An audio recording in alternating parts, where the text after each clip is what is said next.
Hello everyone, welcome to our YouTube channel dear Bal classes by Baleshwar.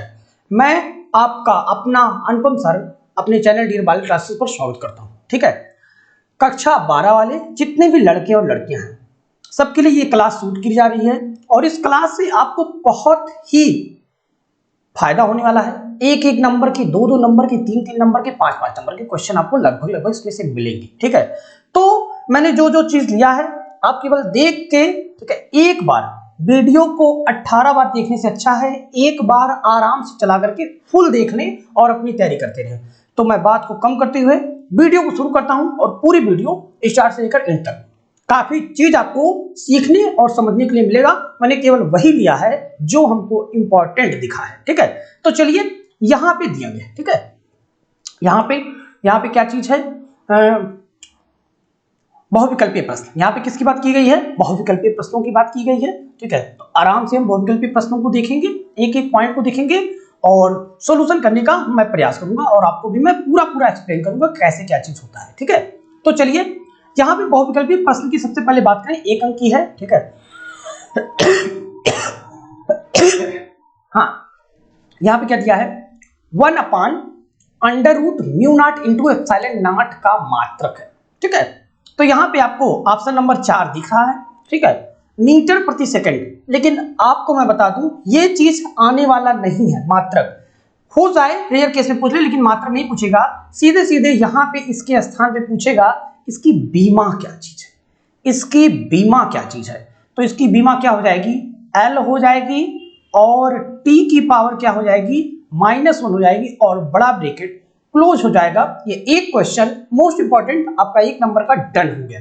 ठीक है, चलिए आगे चलिए। पहला क्वेश्चन डन हो गया, सबने तैयार कर लिया। चलिए अब चलेंगे हम सेकंड क्वेश्चन की तरफ। ठीक है, आराम से देखेंगे, इस पर चाहेगा तो बहुविकल्पीय प्रश्न फंसा ले जाऊंगा। ठीक है, घबराइए मत। ठीक है, क्या दिया है, यदि वेक्टर ई तथा वेक्टर वी वैद्युत चुंबकीय तरंग के साथ क्रमशः वैद्युत वेक्टर तथा चुंबकीय वेक्टर हो, तब वैद्युत चुंबकीय तरंग के संचरण की दिशा अनुदिश होती है।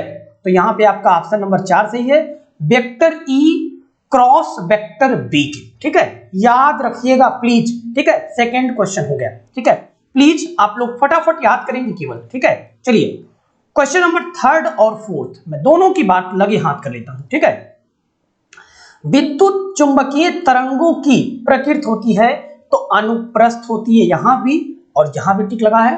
तो तुरंत आप अभी इसी वक्त मेरे सामने तय कर लिए, कोई दिक्कत नहीं है। हाँ, चलिए आगे चलते हैं क्वेश्चन नंबर 4 की तरफ। किसी विद्युत चुंबकीय तरंग में वैद्युत क्षेत्र का आयाम 5 वोल्ट प्रति मीटर है। तो चुंबकीय क्षेत्र का आयाम है 1.67 × 10⁻⁸ टेस्ला। ये 2 बार पेपर में 17, 18 और कई मॉडल पेपर में आपको ये देखने को मिलेगा, तो प्लीज आप इसको देखते जाइए। चलिए आगे चलते हैं। यहां पे ये देखिए ऑप्शन दिया गया सेकंड वाला। ठीक है, मोस्ट इंपॉर्टेंट यहां पे आ गया। यहां पे क्या दिया है, वैद्युतशीलता तथा चुंबकशीलता μ0 के माध्यम में विद्युत चुंबकीय तरंग का वेग तो क्या होता है 1/√μ0 option number 2 is right answer. Please, ठीक है, हो जाएगा सबका। चलिए आगे चलेंगे। यहां पे क्या दिया गया है, निम्नलिखित में से कौन विद्युत चुंबकीय तरंगे नहीं है। तो ये जो बीटा किरणें हैं ये विद्युत चुंबकीय तरंगे नहीं हैं, गामा किरणें हैं, एक्स किरणें हैं, अवरक्त किरणें हैं, लेकिन ये बीटा किरणें नहीं है। ठीक है, चलिए आगे चलते हैं। एक एक क्वेश्चन ध्यान से देखते जाइए, केवल इंपॉर्टेंट बनाऊंगा, आपका समय बर्बाद नहीं करूंगा। ठीक है, आपका समय बहुत कीमती है। विद्युत चुंबकीय तरंगे उत्पन्न होती हैं, ठीक है, त्वरित आवेश द्वारा। याद रखिएगा, क्या पता आपसे क्वेश्चन जरूर पूछ ले एक दो। ठीक है, प्लीज। ठीक है, चलिए ये हो गया। चलिए आगे चलते हैं। सबसे अधिक आवृत्ति, 1 मिनट। ठीक है, थोड़ा सा हम और क्वेश्चन सही करेंगे। हाँ, यहां पे क्वेश्चन अब आपके पास आ गया, सेट हो गया। ठीक है, यहां पे दिया गया है सबसे अधिक आवृत्ति की तरंग है। ठीक है, तो यहां पे गामा किरण की सबसे अधिक आवृत्ति होती है। प्लीज, गामा किरण की सबसे अधिक आवृत्ति होती है, कोई दिक्कत नहीं है। जब कोई तरंग किसी माध्यम में प्रवेश करती है तो परिवर्तन नहीं होता है। ठीक है, तरंग का आयाम परिवर्तन नहीं होता है। आपसे गलत नहीं होना चाहिए, बहुत मोस्ट इंपॉर्टेंट क्वेश्चन लेकर आया हूं, काफी कंफ्यूजन वाले क्वेश्चन हैं। ठीक है, जो देख लेगा उसका बल्ले बल्ले हो जाएगा। ठीक है, चलिए अब यहां पे आ गया। ठीक है, यहां पे मेरे पास कुछ प्रश्नों के उत्तर भी मैंने लिख के लाया है और मुझे लगता है शायद आपके लिए ही लेकर आया है। शायद मुझे लगता है कि मैंने आपके लेकर आया है। अब आप इसको कितना अच्छा से पढ़ के जाती हैं ये आपके ऊपर डिपेंड है। सबसे पहले, वैद्युत चुंबकीय स्पेक्ट्रम में सबसे छोटी तरंग दैर्घ्य और सबसे बड़ी तरंग दैर्घ्य की तरंगों के नाम लिखिए।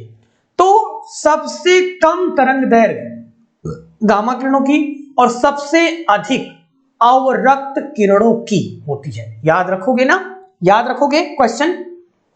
वैद्युत चुंबकीय स्पेक्ट्रम में सबसे बड़ी तथा सबसे छोटी तरंग दैर्घ्य की तरंगों के नाम बताइए। तो रेडियो तरंगे और गामा तरंगे, कोई दिक्कत नहीं है यहां तक। चलिए ठीक है, एक एक पॉइंट आपके लिए मोस्ट इंपॉर्टेंट लेकर आया हूं, गलती नहीं होने दूंगा, बहुत चीज आपको मिल जाएगा, देखना। वैद्युत चुंबकीय स्पेक्ट्रम के विभिन्न भागों को उनके तरंग दैर्घ्य के बढ़ते क्रम में लिखिए। ठीक है, तो आराम से, तरंग दैर्घ्य का बढ़ता क्रम इस प्रकार है। पहले गामा किरणें, फिर एक्स किरणें, फिर परावैगनी किरणें, फिर दृश्य किरणें, फिर अवरक्त किरणें, फिर माइक्रो तरंगे, फिर रेडियो तरंगे, फिर दीर्घ तरंगे। ठीक है, हो गया। 10⁻² मीटर तरंग दैर्घ्य वाली विद्युत चुंबकीय तरंग का नाम लिखिए। ठीक है, सूक्ष्म या माइक्रो तरंगे। ठीक है, सूक्ष्म या माइक्रो तरंगे। चलिए आगे चलते हैं आपको। ठीक है, बहुत अच्छा है। एक्स किरणों के प्रमुख 2 गुण और उपयोग लिखिए। एक्स किरणों के गुण, ठीक है, नंबर 1, एक्स किरणें वैद्युत चुंबकीय तरंगे हैं। नंबर 2, ये अदृश्य होती हैं। नंबर 3, इनका वेग प्रकाश के वेग के बराबर होता है। नंबर 4, ये फोटोग्राफिक प्लेट को प्रभावित करती हैं। ठीक है, एक्स किरणों के गुण, 4 गुण मैंने लिखवाया यहाँ पे, चारों याद कर लीजिए प्लीज। ठीक है, 2 गुण पूछा है मैंने, 4 बताया है, कोई दिक्कत नहीं है। चलिए आगे चलते हैं। ठीक है, एक एक पॉइंट आराम आराम से देखते रहिए। उपयोग, हीरो की जांच परख में, भारी गार्डर में दरार तथा वायु के बुलबुले का पता लगाने में, रेडियोग्राफी में, शल्य चिकित्सा में। प्लीज जितने भी लोग वीडियो को देख रहे हैं एक बार जरूर लाइक कर दें और एक कमेंट आपका आना चाहिए जिससे मुझे पता चले कि मेरे बच्चों ने देखा है। ठीक है, तो चलिए ये तो हो गया आपको। ठीक है, यहाँ पे लघु उत्तरीय प्रश्न है, 2 अंक का है। यहाँ पे इसको देख लीजिए आराम से, क्या लिखा है। विस्थापन धारा क्या है। सबसे पहले एक क्वेश्चन बन सकता है 1 नंबर, विस्थापन धारा क्या है, इसका सूत्र लिखिए। ये भी आ सकता है, विस्थापन धारा सूत्र लिखिए 1 नंबर में। एम्पियर मैक्सवेल परिपथीय नियम का सूत्र लिखिए, कोई दिक्कत नहीं है, आराम से तैयार कर लो मेरे साथ। विस्थापन धारा मतलब डिस्प्लेसमेंट करंट। ठीक है, किसी परिपथ में समय के साथ परिवर्ती वैद्युत क्षेत्र अर्थात वैद्युतीय विस्थापन के कारण उत्पन्न धारा को विस्थापन धारा कहते हैं। इसे ID से प्रदर्शित करते हैं, कोई दिक्कत नहीं है। किसी परिपथ में किसके साथ, समय के साथ वैद्युतीय विस्थापन के कारण उत्पन्न धारा को विस्थापन धारा कहते हैं, इसे ID से। ठीक है, ID is equal to epsilon naught d phi e upon dt या epsilon naught into a d by dt। तो ये सूत्र हो गया आपका। ठीक है, विस्थापन धारा का सूत्र है। ठीक है, एम्पियर मैक्सवेल परिपथीय नियम का सूत्र है। तो इस क्वेश्चन में आपको काफी कुछ मिलने वाला है। ठीक है, एक स्क्रीनशॉट लीजिए या एक बार वीडियो को और देखिए। प्लीज वीडियो को लाइक कर दीजिए, अधिक से अधिक शेयर करिए। चलिए आगे बढ़ते हैं। ठीक है, एकदम इत्मीनान से लेकर चलते हैं आपको। ठीक है, थोड़ा सा आप घबराइए नहीं। चलिए ये भी पेज मैंने सेट कर लिया आपके लिए। ठीक है, यहाँ पे क्या चीज है मैंने बहुत अच्छे से लिखा है एक एक पॉइंट को। आराम से पॉइंट देखेंगे, आराम से अच्छा लगेगा। क्या चीज है? एम्पियर मैक्सवेल परिपथीय नियम, इसके अनुसार, ठीक है, आराम से यहां से आपको देखना है, ठीक है, इन्वर्टेड कॉमा लगा देते हैं। किसी बंद परिपथ के चारों ओर चुंबकीय क्षेत्र वेक्टर बी का रेखीय समाकलन उस परिपथ द्वारा परिबद्ध क्षेत्रफल से गुजरने वाली कुल धारा, मतलब चालन धारा प्लस विस्थापन धारा का म्यू नॉट गुना होता है। ये सी है, चालन धारा है, और ये विस्थापन धारा है, उसका क्या होता है? म्यू नॉट गुना होता है। ठीक है, कोई दिक्कत नहीं है। चुंबकीय क्षेत्र वेक्टर v का, तो यहाँ चुंबकीय क्षेत्र वेक्टर v का, ठीक है। रेखीय समाकलन, यहाँ देखिए ये रेखीय समाकलन लिखा है, कोई दिक्कत नहीं, रेखीय समाकलन माने डीएल लगाया गया, जहां I D is equal to epsilon naught D phi by D T, और जहां आई सी क्या है? चालन धारा है। इससे स्पष्ट है कि परिवर्ती वैद्युत क्षेत्र चुंबकीय क्षेत्र उत्पन्न करता है। ठीक है, आपसे एक अगर ये क्वेश्चन बन गया, आप बिंदास इसको चिपका देंगे बहुत अच्छे से। ठीक है, रट लीजिए, तैयार कर लीजिए, आप अपनी भी तैयारी करिए, साथ में वीडियो इत्मीनान से देखिए। चलिए आगे चलेंगे, आगे यहां पे आगे ये चीज बहुत बढ़िया है। ठीक है, ये चीज क्या है? ये चीज बहुत बढ़िया होने वाला है और आपके लिए बहुत बढ़िया होने वाला है। ठीक है, चलिए, इस क्वेश्चन में इतने प्रश्न छिपे हुए हैं कि जब आप इसको पढ़ करके तैयार करेंगे, जितने पॉइंट्स मैं बता रहा हूं, आप एग्जाम में जाएंगे कहेंगे सर वाह सर गजब का मिला, आपका पढ़ाया, आपका खोजा हुआ बहुत बेस्ट था। तो चलिए एक एक पॉइंट का मैं एक्सप्लेन करूंगा आराम से। सबसे पहले यहां पे बात किया जाता है, क्वेश्चन की बात किया जाती है। ठीक है, विद्युत चुंबकीय स्पेक्ट्रम के अलग अलग क्षेत्रों की किन्हीं 4 प्रकार की तरंगों के नाम लिखिए। 4 प्रकार की तरंग विद्युत चुंबकीय स्पेक्ट्रम होनी चाहिए। उनकी तरंग दैर्घ्य के औसत मान तथा कोई एक उपयोग लिखिए। बहुत इंपॉर्टेंट क्वेश्चन है, फिर मैं बार बार बोल रहा हूं। ठीक है, उनका क्या होगा? कालिया, जो आधा देख के जाएंगे। ठीक है, अवरक्त विकिरण तथा गामा किरणों के एक एक उपयोग लिखिए। फिर यही क्वेश्चन है, विद्युत चुंबकीय स्पेक्ट्रम के मुख्य भागों को उनकी तरंग दैर्घ्य परास के साथ लिखिए।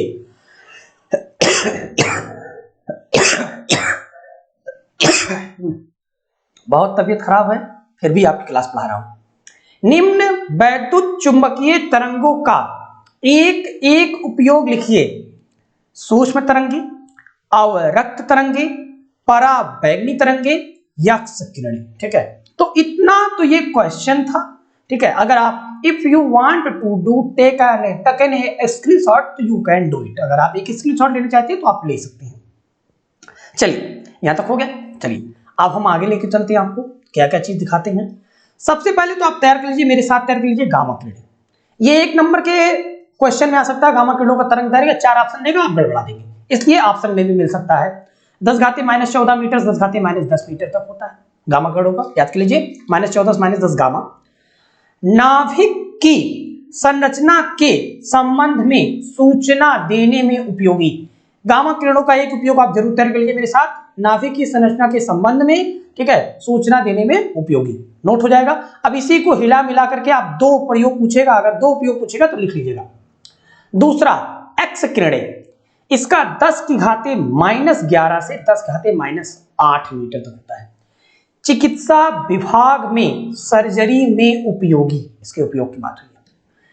पॉइंट नंबर 3, परावैंगनी किरणें 10⁻⁻8 मीटर से 4 × 10⁻7 मीटर तक खाने की वस्तुओं के संरक्षण में उपयोगी। कोई दिक्कत नहीं है यहां तक, प्लीज। 4 नंबर अवरक्त किरणें 8 × 10⁻7 मीटर से 5 × 10⁻3 मीटर तक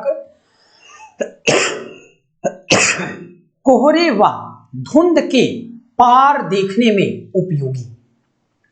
तो यहां पे ये 4 किरणें थी जो कि विद्युत स्पेक्ट्रम की किरणें हैं। अब आपको विद्युत स्पेक्ट्रम की किन्हीं 2 किरणों का नाम बताइए, आप बता ले जाएंगे। किन्हीं 2 किरणों का परास बताइए। कई क्वेश्चन का जवाब इसमें छिपा हुआ है, वीडियो को आराम से सुनिए अगर पढ़ने वाले बच्चों में से हैं तो। ठीक है, चलिए आगे आपको ले चलेंगे और इस क्वेश्चन को देखो। ठीक है, ध्यान से देखो, मजेदार क्वेश्चन है। इसमें जितने पॉइंट्स मैं लिख रहा हूं सारे पॉइंट्स, सारे क्वेश्चन को ध्यान से पढ़ के तब जाइएगा और बेस्ट तैयारी करिएगा। इसमें से 1 नंबर का, 2 नंबर का, 3 नंबर का, सब तरीके का प्रश्न इसमें से फंसने वाला है। चलिए समझाते हैं आपको क्या क्या चीज, जहां जहां जितना जितना मैं टिक करूंगा उतना उतना आपको तैयार करना है। मैक्सवेल के विद्युत चुंबकीय तरंग सिद्धांत की व्याख्या कीजिए। 17, 18 यहां दिया ही गया, ये 17 और ये 18। विद्युत चुंबकीय तरंगे क्या हैं, ये भी आ जाएगा 10, 15, 17, 18, 19। एक वैद्युत चुंबकीय तरंग किसी माध्यम में वेग इतने से चल रही है।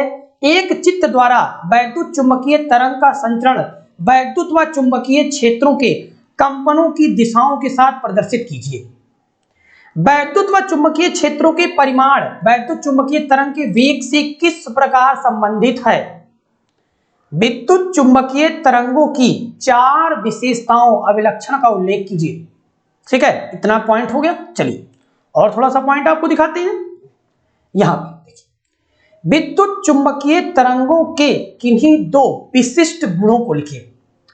मैक्सवेल का प्रकाश के संबंध में वैद्युत चुंबकीय तरंग सिद्धांत लिखिए। इतना पॉइंट मैंने आपको बताया। अब देखते हैं कैसे आपको सॉल्व करना है, कैसे आपको तैयार करना है। तो चलिए मेरे साथ तैयार करना शुरू करिए। ठीक है, जितना मैं बता रहा हूं। यहां पे एक हेडिंग पड़ा है, मैक्सवेल का प्रकाश का विद्युत चुंबकीय तरंग सिद्धांत।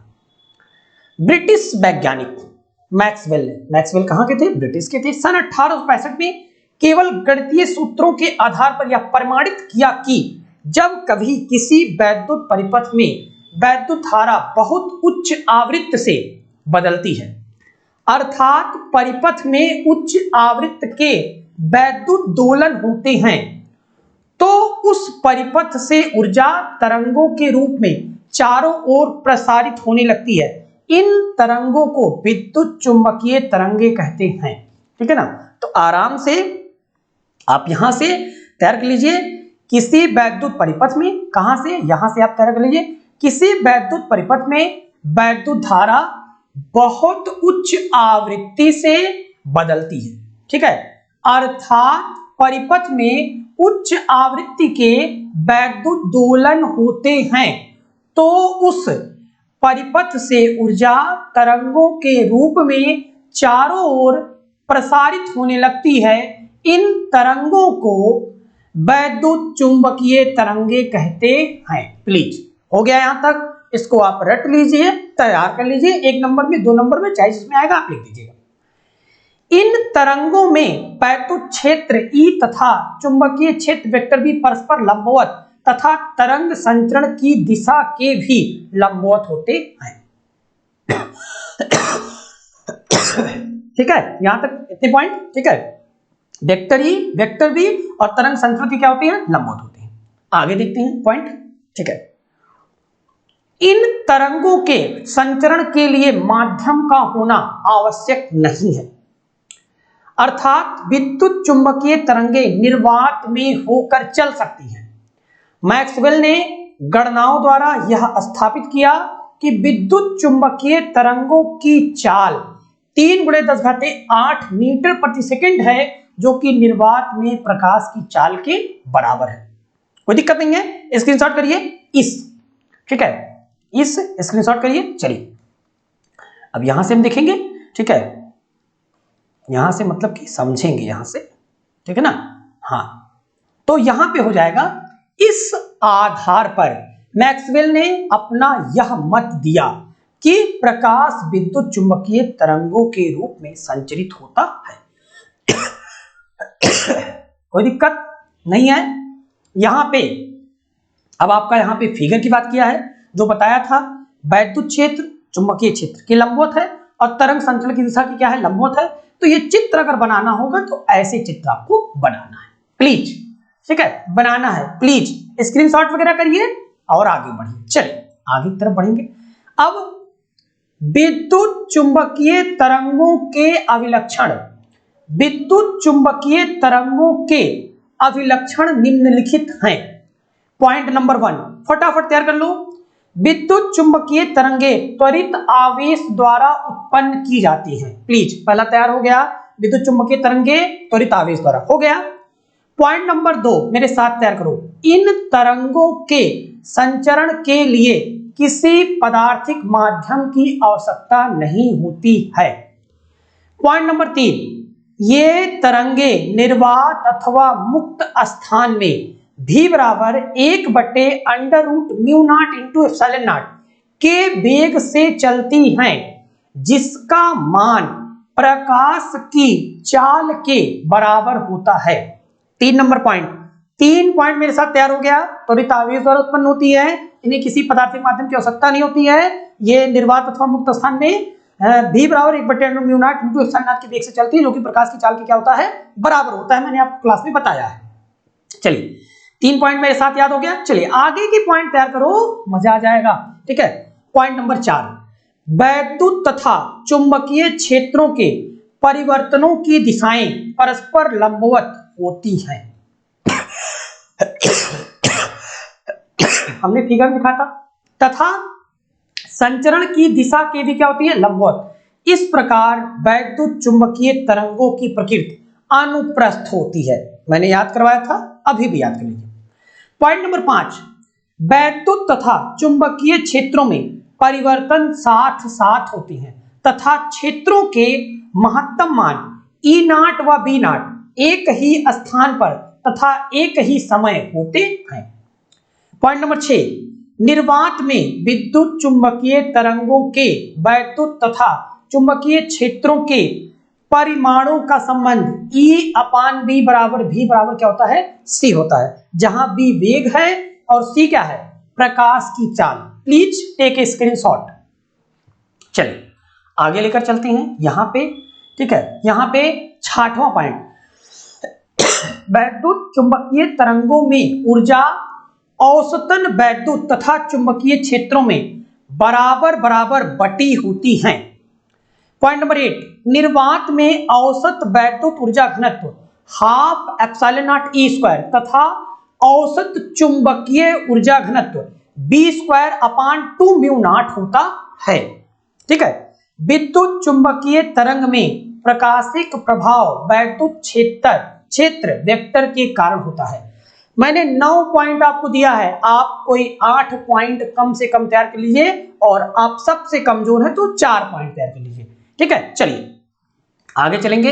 ये 2 पॉइंट आपके लिए और इंपॉर्टेंट है। यहां पे क्या लिखा है, पराबैंगनी किरणें दृश्य विकिरण के बैंगनी रंग से कम तरंग दैर्घ्य की 10⁻⁸ मीटर से 4⁻⁷ मीटर तक किरणें पराबैंगनी किरणें कहलाती हैं। प्लीज अब तैयार कर लीजिए अवरक्त किरणें दृश्य विकिरण के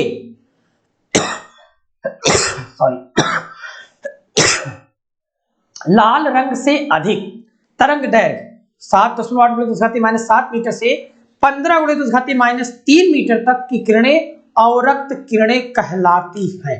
ठीक है, तो ये पॉइंट था यहां तक। ठीक है, तो आपको वीडियो कैसा लगा, आपको वीडियो पसंद आया, आपको मजा आया?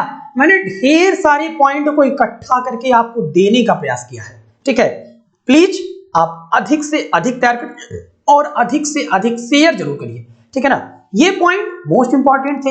एक एक पॉइंट को मैंने क्लास को इसीलिए आराम से चलाया है। तो चलिए सभी को थैंक यू और thanks for watching this video. Thank you, मिलते हैं नेक्स्ट वीडियो।